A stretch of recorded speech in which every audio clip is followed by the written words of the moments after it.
एक ऑस्ट्रेलिया के विदेश का एक आदमी था जिसका नाम था विक्टर सेरेब्रियाकोव। तो ये जो व्यक्ति था, ये जब अपने स्कूल गया तो 15 साल की आयु में ये बड़ा मंदबुद्धि था और बच्चों की अपेक्षा ये 3 बार फेल हो गया एक ही कक्षा में। तो एक बार टीचर ने इनके माता पिता से कहा, माता पिता ने कहा कि आप ध्यान दें, लेकिन एक दिन टीचर को बड़ा गुस्सा आ गया। प्रिंसिपल ने इसे मार लगाकर कह दिया, तू डफर है, तेरा स्कूल आना ना आना बेकार है, तू कुछ नहीं बन सकता अपने जीवन में क्योंकि तू मंदबुद्धि है, तू मूर्ख है, निकल जा यहां से, अब मत आना। इसने पढ़ाई नहीं की, स्कूल का नाम तक नहीं लिया, गया ही नहीं पढ़ने के लिए, मेहनत करता रहा, बड़े बड़े मेहनती काम किए, कभी मजदूरी की, कभी लकड़ी काटने का काम किया, बहुत सारे काम किए। प्रेरित किया कि तुम सेना में भर्ती हो जाओ। और जब ये सेना में भर्ती होने के लिए गया तो वहां पर एक आईक्यू लेवल चेक किया जाता है कि इसके अंदर कितनी इंटेलिजेंस, ये कितना इंटेलिजेंट है। यानी एक आईक्यू होता है, हमारी सबके अंदर एक एक आईक्यू लेवल है, किसी का 150 होता है, किसी का 140 होता है, किसी का उससे भी कम होता है। जो आइंस्टीन था उसका 160 या 61 के आसपास था आईक्यू लेवल, लेकिन उसका 161 यानी 161 लेवल निकला। यानी ये 1 लाख में से किसी एक व्यक्ति का होता है। उसको तब पता चला मैं जीनियस हूं, यानी लाखों में से कोई एक बालक ऐसा निकलता है और मैं अपने अध्यापक की बात पर आकर अपने आप को पहचान ना सका, मैंने अपने को मंदबुद्धि समझा अब तक। उसने क्या किया, जब उसको अपना विश्वास हुआ, अपने बारे में पता चला, तो उसने फिर पढ़ाई की।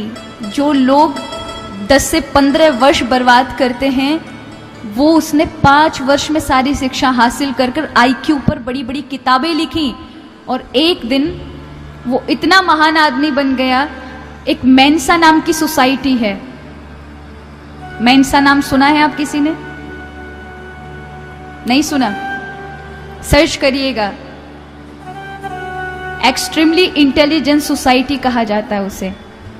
मतलब यानी जितने भी बुद्धिमान लोग हैं संसार में, वो जो संस्था है वो ऐसे लोगों को चयन करती है और अपना सदस्य बनाती है जो सबसे ज्यादा बुद्धिमान होता है। और इस समय उस संस्था के पास अब तक 1 लाख सदस्यता है, यानी पूरे विश्व भर में 1 लाख बुद्धिमान, सबसे बुद्धिमान इंसानों का उन्होंने आईक्यू लेवल चेक करके अपनी संस्था का सदस्य बनाया है। उस संस्था का वो चेयरमैन बना और पूरे विश्व भर में उसने नाम रोशन करा। कब किया?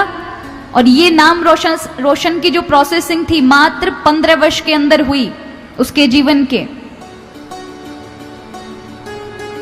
आप विचार करें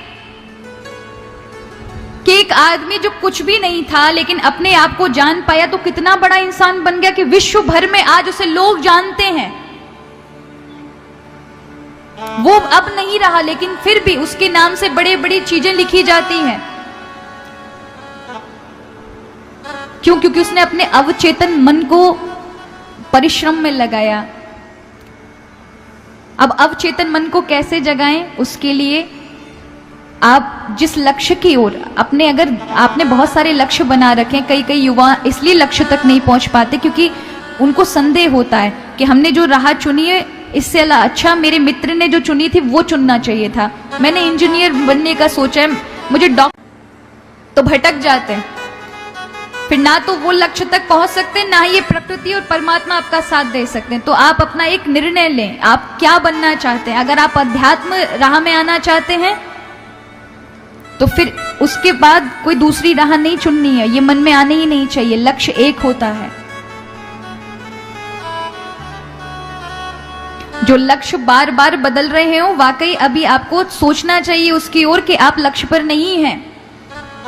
जहां आपको उस लक्ष्य के प्रति लगाव, प्रेम नहीं है, समझिए आपका वो लक्ष्य है ही नहीं।